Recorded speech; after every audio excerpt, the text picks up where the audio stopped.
Welcome to this episode of Cards and Conversations. My name is Chris-Anne. I'm a deck creator, a tarot enthusiast. I love speaking with creatives and creators to get to know a little more about their process and the way they experience intuition and creativity. And today I am so excited to welcome Abiola Abrams, someone who I've been connected with for a very long time online. Abiola, thank you so much for being here today, and I am really excited for whatever unfolds. Oh my goodness, I am so excited as well. And can I tell you that I am a lover and appreciator of your work, your decks. I have all of your decks and use them because we know as deck collectors, sometimes you can have a lot of decks, but it doesn't mean that you use them, but I actually use your work. And so thank you for just being a conduit of light and magic. Aw, thank you. Thank you. Well, I can say the same. You got this like immense love, energy. You're kind of this phenomenon, this fierce power of just, I don't know, creative spark. And so I really wanted to start up there. Like, what is it that you do to be you? How do you have that like intensity that you have? That's such an interesting question because I don't feel like I have an intensity at all. I think that, I feel like just now, the sentence just came to me, a Dr. Maya Angelou quote where she says, I come as one, but I stand as one, but I come as 10,000. And she's talking about, the wisdom of all who came before her, all of the ancestors that she was appearing in their stead. And I really feel like that's what I am doing. Like, I really feel like I have a calling and a mandate and a purpose. And, so I think that maybe that's the intensity that you're feeling, so it happens to be in the form of Abiola Abrams, but I feel like everything that I'm doing is so much greater than me. Oh, I love that. So because you're a prolific creator. You've got your mystery school, you're an author, you're a deck, you do decks, yes. You do manifestations and meditations. When you say that you have a calling, I'm sure that calling is that there's a through line that runs through all of the things that you do. So what is your calling? Okay, so I feel like my calling is, I feel like it shifted during what I thought it was during the pandemic and after. So maybe we say BP, before pandemic, and AP. So before I thought that it was to help women to become who we were born to be. And that's still very much a part of it. And after the pandemic, it has, and with everything that came to me during that time, I feel like it shifted and evolved into not only helping us to become who we were born to be, but also being a conduit of ancestral wisdom and ancestral voices. And so, people will say, oracle cards are not necessarily, ancestral because they weren't there 1,000 years ago. Well, there wasn't the mass production of paper products, 1,000 years ago. And so people were doing the exact same thing with the stars, with bones, with, the items that were around them. And so it's still, doing the same work that we as humans have been doing for generations, but now we're just using the tools that we have access to. So that's the internet, that's, having the ability to be able to have cards and share this communication with the divine, which is what these cards, whether they're oracle cards or tarot cards, are. Yeah. So actually, I saw recently an interview that you did with Karen Kay, and you mentioned that you also played with runes. Yes. Oh my goodness. My sister and I were obsessed with runes at a point in time, and I don't even know how runes originally found me, or I found runes, but it was a beautiful door opening to that language, and it's interesting because, as I said in that interview, I fell out of using runes not through my own agency, but because people said to me, oh, that's not ancestral for you and you shouldn't be doing that. And so I wasn't strong enough at the time to say, this is what I like, screw you, this is what I'm doing. I didn't have that strength at that time. And so I said, oh, well, maybe they're right, maybe it's not for me, and pushed it away. But it actually turns out, through, DNA, that it is a part of my DNA lineage. So it's very interesting. But runes for me were a door opener into the world of divination and the world of being able to have direct contact with using your intuition and using your inner guidance to bring forward messages and communicate with what the universe, the divine wants us to know. So we have this in common. Runes were my first gateway to divination. Really? And I believe they were Celtic when I was growing up. Yes. I was sure they were. Yeah. And when I found out they weren't, I was so disappointed because I thought that they were. I thought that they were mine. And then I found out that they were too. So that is amazing. So interesting. That is incredible. Yeah. Synchronicity. Yeah. Wow. Yeah. Cool. That is so cool. That is so cool. I love that. And they're sort of like a language, right? And they look a little bit more like a script. So it's almost like when I was young, I felt like, oh, this is something I can learn how to read. Yes. Right? It seemed like an easier doorway than some of the images or some, and tarot at the time felt so much bigger. It felt so much bigger, and I will share with you that it felt, for me at the time, scarier. It was terrifying to me. You know, like I was very afraid of tarot at that time and the idea of tarot and oracles, but for some reason, runes felt, like you said, it's an alphabet, it felt like a letters, it felt, you know, somehow something that I could work with. Yes. And it felt very safe, right? Yes. And so what was your journey from like the runes? How did you kind of evolve to being this amazing creator of oracle texts? So I had my first experience with tarot was actually not a happy experience at all. It was this woman in the mall in Atlanta, and I was with someone who I was with at the time, and she was like, she said to him, she said, you know, well, I'd like to talk to her personally. And we were just doing it kind of like as a fluke. And so she asked him to kind of step aside, and he was like, kind of, and then she said that the relationship was not going to work out. And I was really like upset with tarot. Like I didn't blame her. Like for some reason, like it felt to me like, oh, I knew that tarot was evil because it's saying that my relationship with this horrible cheater person who's emotionally abusive to me might not be the best thing for me, you know? So, so then from there, you know, and it's interesting when you go back and look at, you know, connecting the dots. Somehow from there, the connection came to me that I needed to be creating something similar. And oracle cards were not as big at that time. This is like maybe 2005-ish, 2004.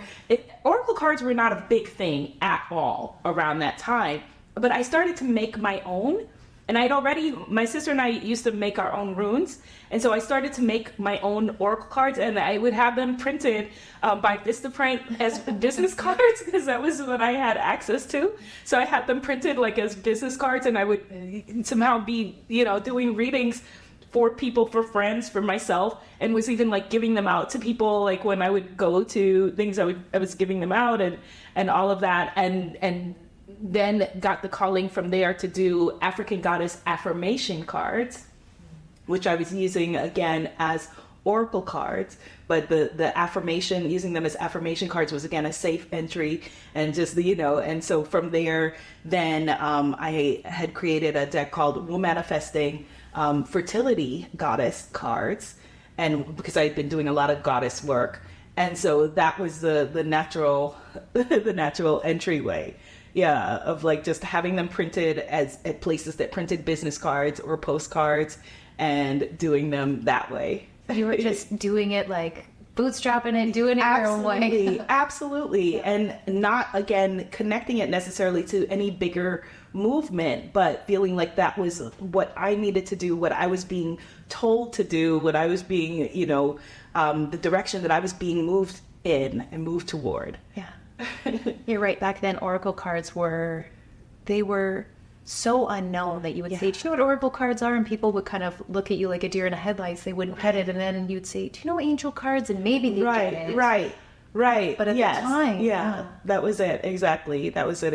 And so, yeah, it's like with angel cards and all of that. And yeah, which was, again, a safe entry. So can I ask you what your connection is like when you are playing with your cards, or when you were playing with runes, or when you talk about getting this guidance? What does that feel like for Abiola?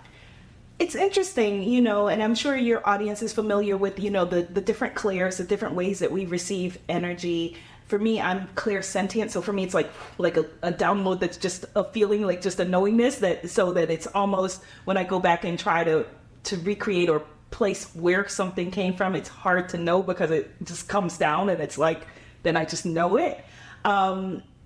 It really feels like almost like playing with energy.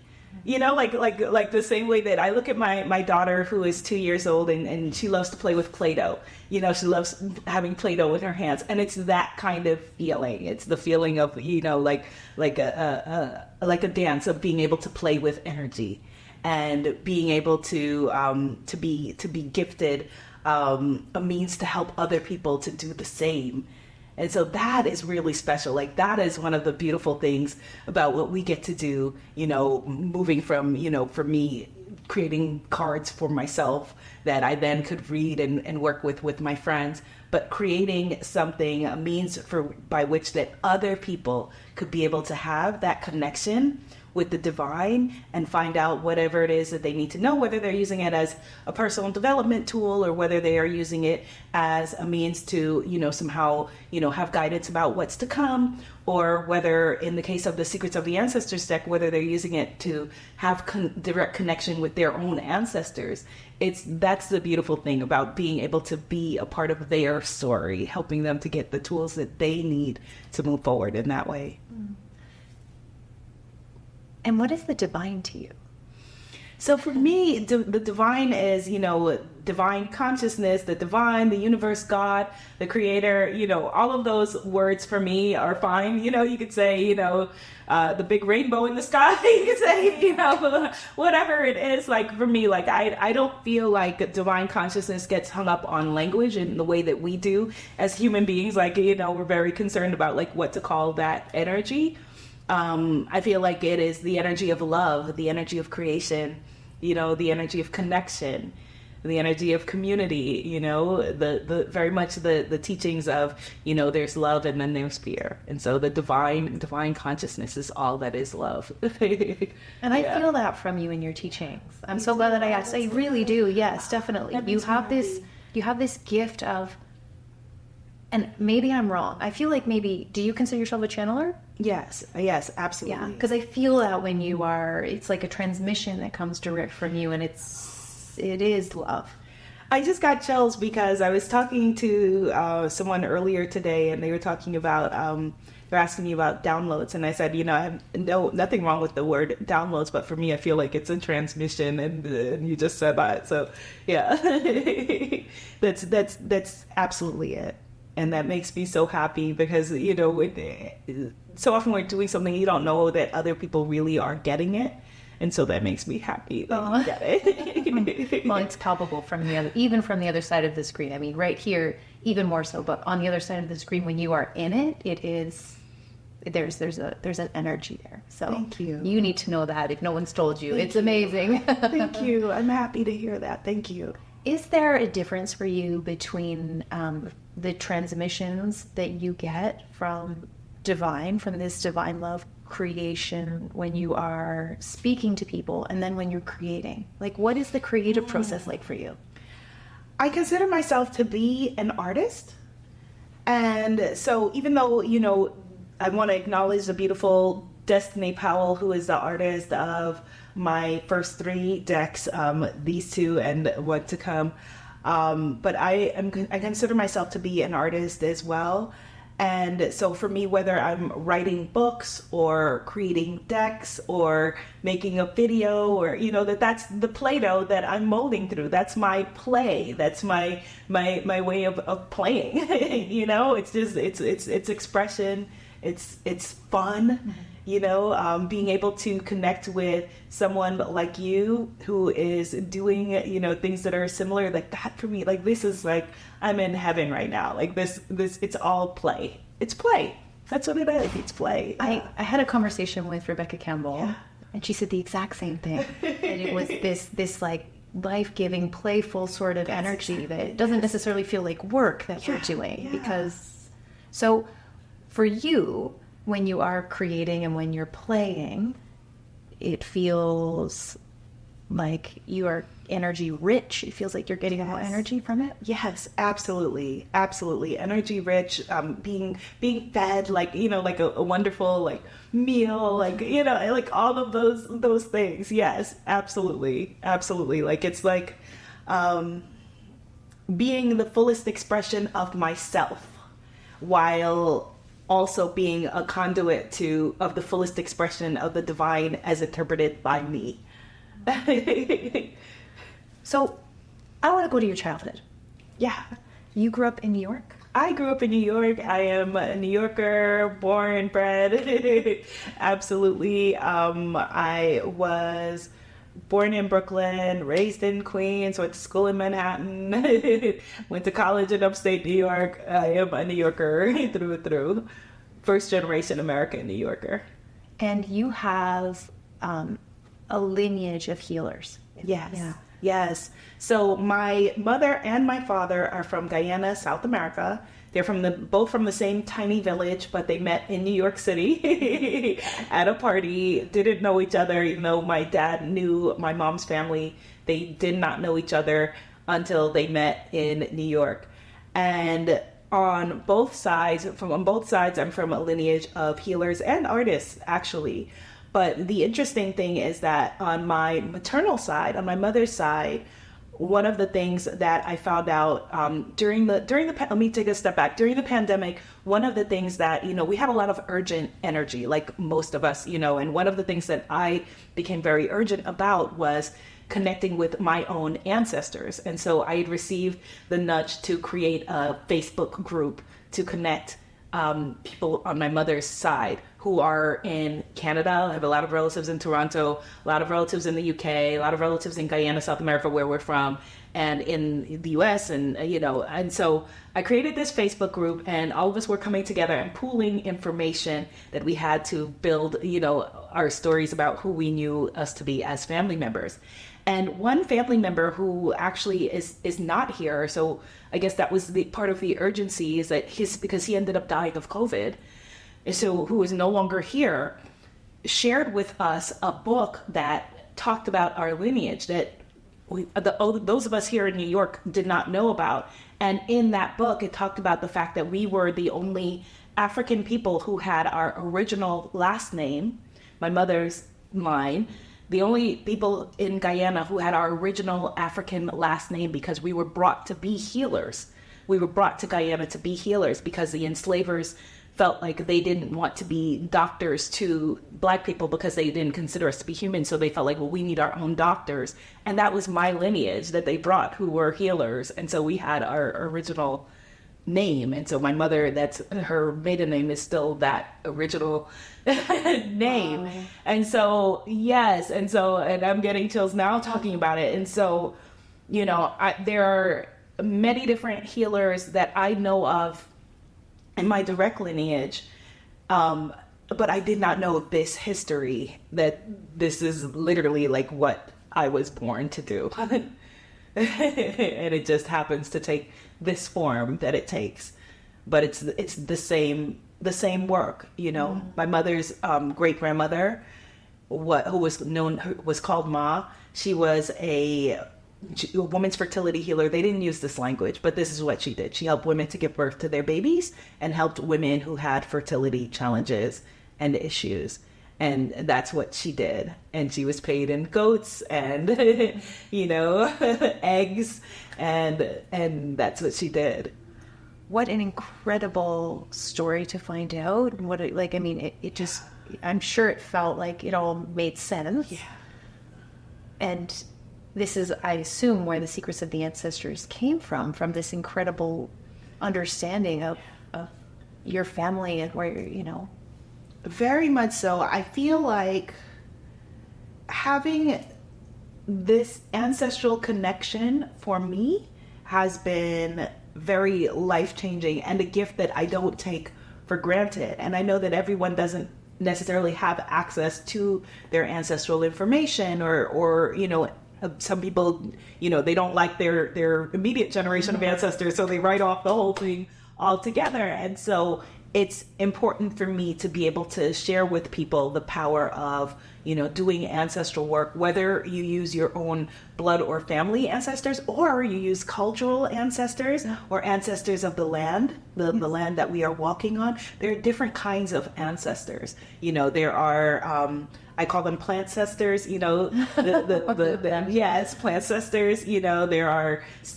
animal spirit ancestors. All of us are in this earth school together, and so those are different forms of ancestor work that someone could be doing, and that also are in the deck, Secrets of the Ancestors.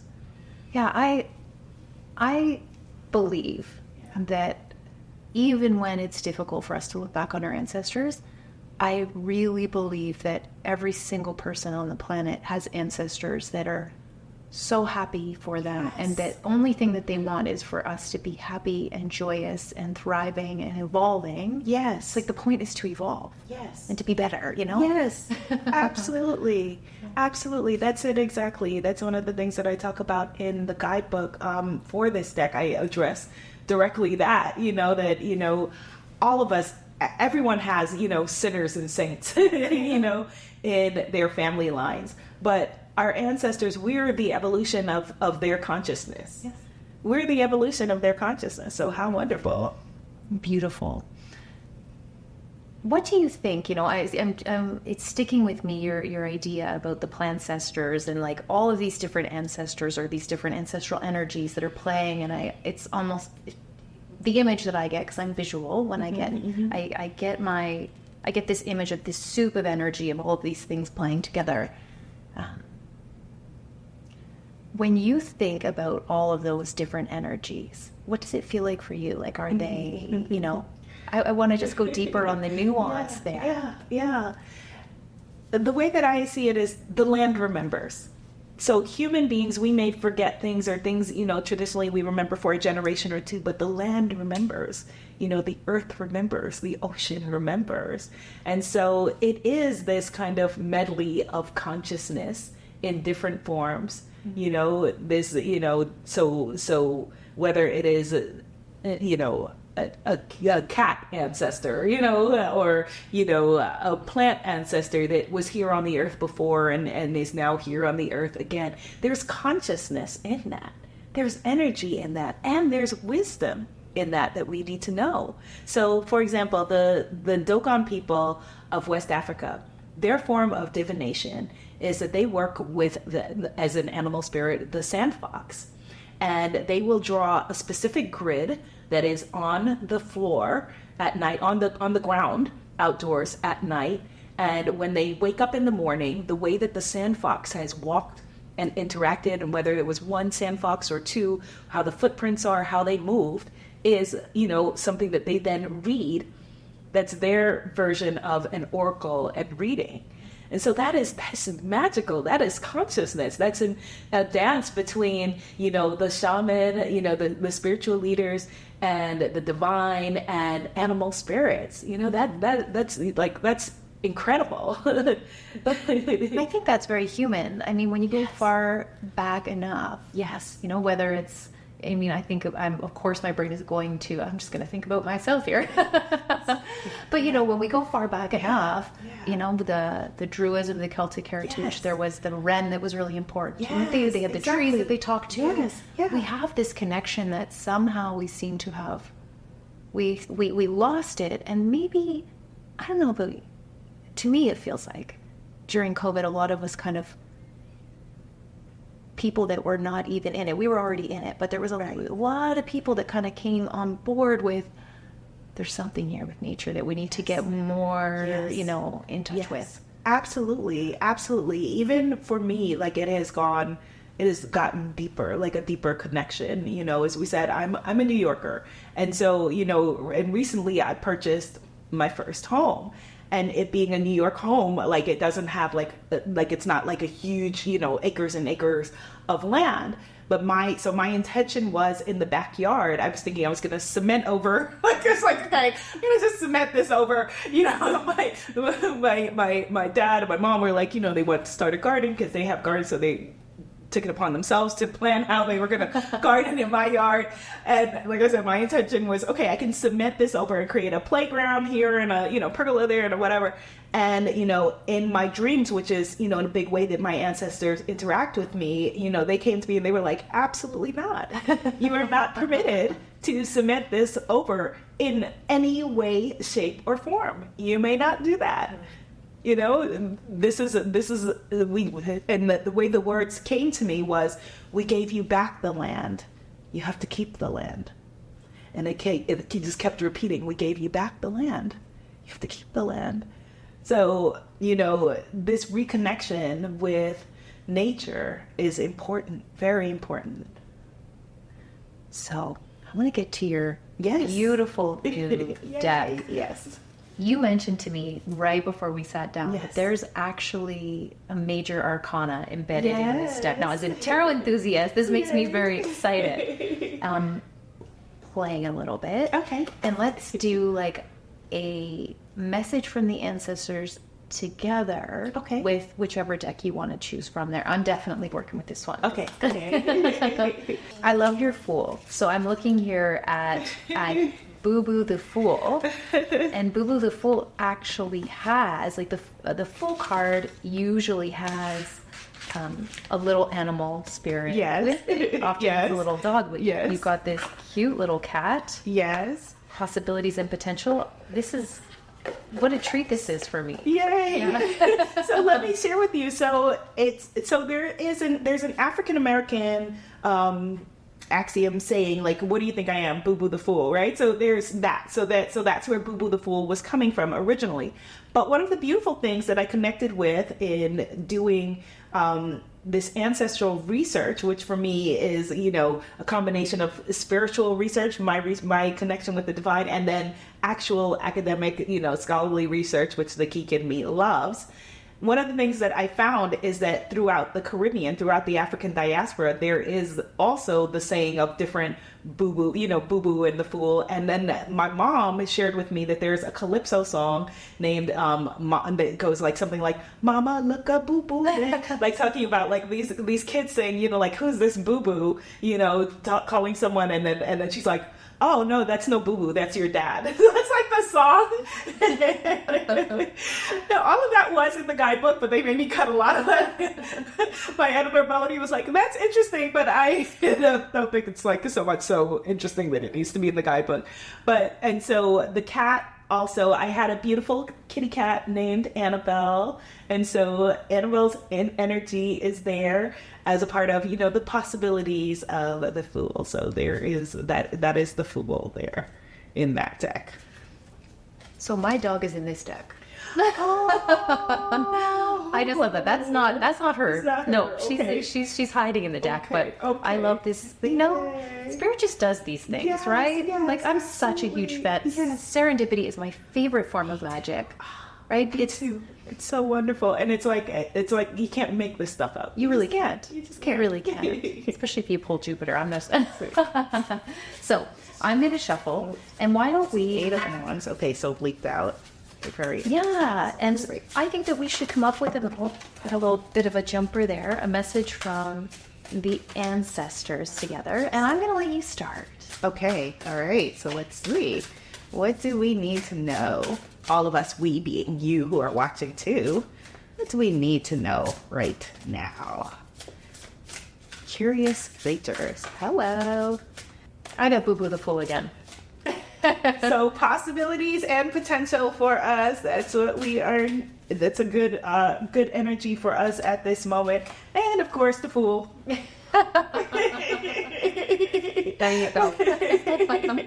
So that is the message right now, about, and it's funny because the Fool has so many different layers, don't be fooled by the word the Fool. Our tarot people know, the layers of playfulness, as we've been talking about, but also the innocence, of going forward with kind of like just an openness and an innocence and a let's see. Let's see. Yes. So our ancestors, absolutely. I think if I'm just going to speak for all of the ancestors. Yes. Right now. Sure. Why not? But I do think that they also want us to play and Yes, and explore. of course and, they life do. is so short. Life is so short. Yeah. And of course, play is a spiritual practice. Beauty is a spiritual practice. Art and creation is a spiritual practice. Looking at and getting to experience, your creativity and your magic here, all that, like there's such sacredness in that could be easily dismissed. My next book is named From Imagination to Reality, and imagination is, it's thought of as like, okay, imagination is for children, and as an adult, like, you've got to put away your imagination and now it's time to get serious. But adults, we need imagination and play more than anyone. So yes, We absolutely do. So, yes, It's the only way we're going to imagine a new world. the only way. We need to only be way. able to Yes. call on that and like push stuff out into the world that is totally new, totally novel. So the other card that I have here is Altar of Fire, and underneath it says Good Juju. Now this is a powerful card. That's what I was just going to say. So the altars are the most powerful cards of the what you would consider the a minor arcana. This deck has 3 arcana. So it has we would consider the major arcana. Then it has the Ashe cards, which are the Ashe is a Yoruba West African concept, meaning, so be it, it's like prana, it's like the life force energy. So it has that. And then there are the face cards, what we know as the face cards. Those are then a part of the lesser arcana in this deck. So yeah, so so this is a very, very powerful, potent card that says great things are coming, everything's gonna be all right. And so I have a question for you. Oh, go ahead. One of the cool things that I experienced, and I want to know if you experience this as well, is after you've conceived of a deck and you've played with it and you have it, and it's, for me, it's on index cards and the papers and all of that before it is birthed into the world. And it's almost like, for me, when it comes back to me in now, professional printed form, I have to get to know the deck again. Do you feel like that? For me, I do. Yes and no. Okay. My designer brain, because I worked as a designer for a long time, when I first see my deck, it's not even, I can't even feel it. I'm just too busy, like, are the colors right? Like, I go through this whole process of kind of perfectionist insanity where it's like, I can't even enjoy it. And then after I get the colors right, then I do have to sit with it. And I actually have trouble, especially in the beginning, reading with my own cards because we create them. Yes. We know all of the different Yes. meanings in them. And then all of a sudden we have this thing, and I find myself remembering the moment I created it, or remembering the thing that I was having trouble with. Right. Yeah. And then maybe 6 months later, Right. it becomes second nature again, and then Right. I can play with my own creation. I so get that. So I'm in that place now where I'm getting to know the deck again, and thank goodness, for my beautiful guidebook. And then I'm like looking up stuff like myself, like, oh, okay, well, wow, that's great. Then I wrote that. That makes a lot of sense. So yeah, so I'm doing that. I'm at that place now with this deck, like getting to know it again, and it getting to know me and all of that. Well, that just also speaks to your power as a channel, right? Because you put something in the guidebook and it's like, it's gone. It's true. out and you're on to the next Yeah. transmission, That's it. right? That's it. Exactly. Yeah. So something in my heart here with this card, Yes. it feels like a calling, and I don't know if this was your intention with the card, but to me it feels like a calling, and it feels like it's actually like wanting me to create my altar and do the work. Oh my goodness, that is beautiful. This is what the card is speaking to me. I'm feeling called to read. Let's read from Yes, the guidebook yes. and let's see. Yeah. Let's see what it says. Yes. I love that you're feeling like, okay, that the card is talking to you in that way. Like, okay, this is what, hello, come on, Chris-Anne. Right? It's like, Come on, Chris-Anne. go make your altar. Yes. Yes. All right. So this is card number 22. The altar of fire. And this is the tarot correspondent for this card is Ace of Wands. So there you go. Right. Exactly. And here's your message. Be inspired. There is something in the air and it's your success. Great things are happening. Open yourself up to claim opportunities and unexpected choices. Claim your moment, beautiful. Embrace the rebirth in love, health, money, and happiness. This is not the time to tiptoe. Be big, be bold. You are manifesting wonderful outcomes, but you must be ready to take creative action to let it all in. Be ready to expand and evolve. This is what you've been waiting for. Now, then I also have what I call ancestral medicine. And so I'm going to, if you would read the ancestral medicine portion there. Uh-oh, okay, that's all right. I forgot. Different classes switch. I'm at that age. Here we go. Ancestral medicine. Set up an altar in honor of fire goddess energy, from the flame-loving cobra goddess Wadjet of Egypt to Madame Pele, the Hawaiian volcano goddess. All right. Here you have it. I have a little bit of homework. You got homework. You got homework to do. I love it. So this brings me to a question that I want to ask. Okay. This is giving me homework. You're the creator of this deck. It's telling me to speak to Wadjet of Egypt and Madame Pele, the Hawaiian volcano goddess, which I've never done. In your perspective as the creator of this deck, is this something I can do? Is this deck for everyone? How do we, Yes. We're all trying to navigate Yes. this world of like ancestral medicine. Yes, and being respectful to other people's cultures, Yes, etc. exactly. So thank you for asking that question. I love when people ask this question because it's an important one. And I feel that, for us as conscious people who are conscious creators as well, that, you wouldn't be you if you weren't wondering that.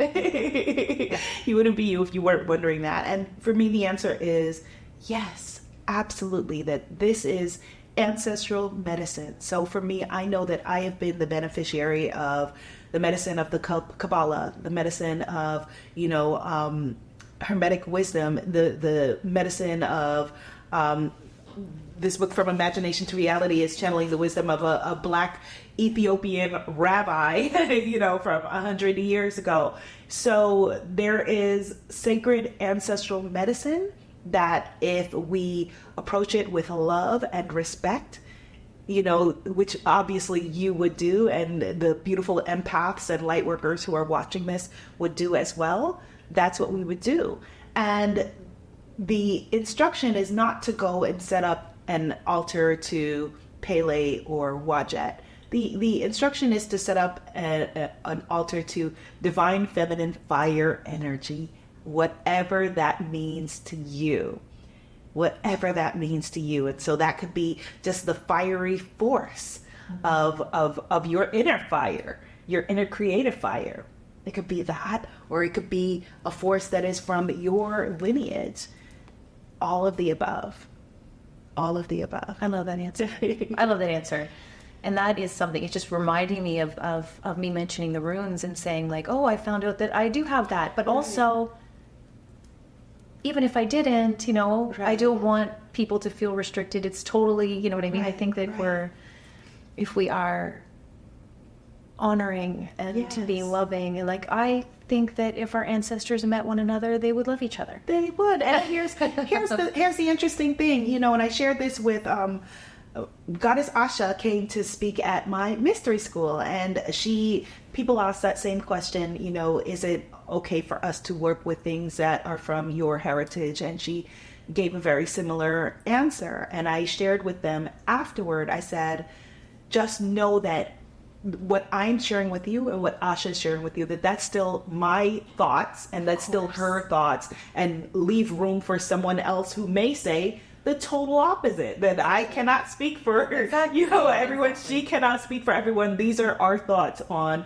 the beautiful tools that we are, transmitting. And so, I said, just know that, don't go now on social media and say whatever, and then say, well, Asha said that I could, if someone else comes and says something else to you, respectfully, that's what they are saying, Exactly. And that we get to then decide in total alignment with our agency, with our sovereignty, what is in alignment for us and what's not.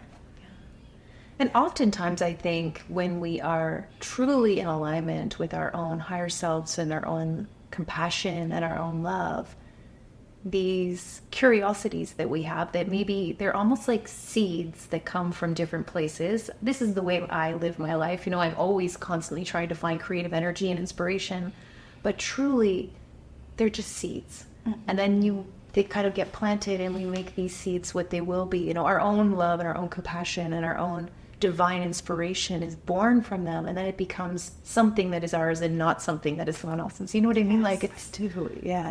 Yes, absolutely. Well said. Yes. So if I feel like, just with this card, I already know my answer. I feel like if I were to now go with your cards, play with these beautiful cards that you've created and create an altar of fire, I know I'm going to find my own goddess. Yes. Oh, yes. It's got chills. Absolutely.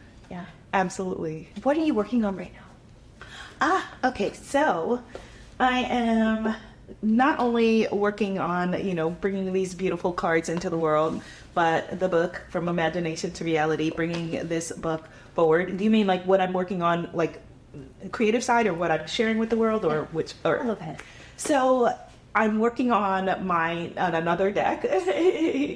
And one of the questions that I've gotten, and I'm sure that you get, people say, well, what's the difference between that deck and this deck? Or do I need this deck or that deck? There's some of us who are deck creators and we'll get every deck. And then there's some people who will hone in and that's the one deck for them. And there's no right or wrong way to approach this. And it's just different means of expression, different ways that the energy comes forward in order to communicate with different aspects of the divine.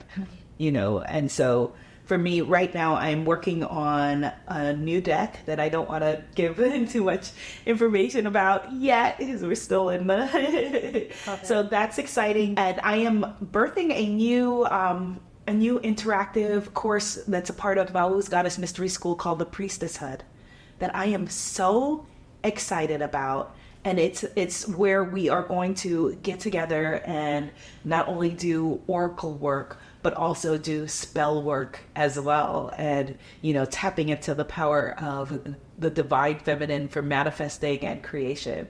So those are the three big things right now. The book From Imagination to Reality, which is about the law of assumption and manifesting, and also the oracle work and the priestesshood work. I love it. Yay. You're just such a delight. That's so many, you're touching so many people with your work. Yeah. Okay, so I have a really fun speed round for us. Okay, speed round. So the way this works is I've got 11 things, and I'm going to give you two sets of words, and you just tell me which one is more Abiola, which one is like a big yes in your system. Okay. And this is fun for everyone that's watching, because if you think you know Abiola and you've been following her work, this is your chance to sort of double check and see how much alike you are. Oh. So this or that. Okay. Mantras versus affirmations. Ooh. All right. I promise I won't be this long-winded for each one. But for me, I don't really... Okay, I'm going to say mantras. But I don't really see mantras and affirmations as a different thing. It again is just a different interpretation of the same thing. So there. Chakras or auras? Oh, chakras all day. Yeah. Crystals or herbs? Ooh, crystals. Gotta go with crystals. Runes versus tarot? Oh my, Chris Ann.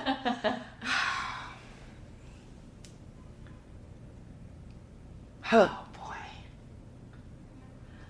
boy. You get one pass where you get to say both. Okay. Oh, there we go. Both. Thank you. That was a hard one. Ancestors or spirit guides? Oh, ancestors. Belief or faith? Again, I feel like very much it is the same, but I'm going to say belief. I'm going to say belief. Wings or halos? Oh, yay. Ah, that's beautiful. I think I'm going to go with wings, but again, I love a crown. I'm a girl that loves a crown, and there's a Beyonce song named Halo. We're going to do a Waylo. Waylo.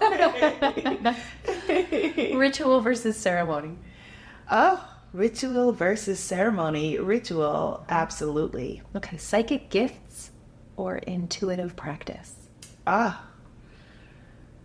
Intuitive practice. Clairvoyance versus empathy? Again, I feel like it's gotta be, it's both, but I will. They're hard. It is. Clairvoyance versus empathy. I think that empathy, just because empathy. Empathy allows more people, to be able to access. So, yeah, empathy. And last one. Yes. Light work versus shadow work? Oh my goodness. You can't have one without the other. It was a trick question. Well, thank you so much, Abiola. So wonderful and so magical. I love this. Thank you. Congratulations. This is awesome. Awesome. I can't wait to watch the whole series. Yeah, me too. Thank you. Thank you for all of the work that you put out into the world, and thank you for being just the fullest expression of yourself, for showing up as you. It's not easy in this world. Amen to that.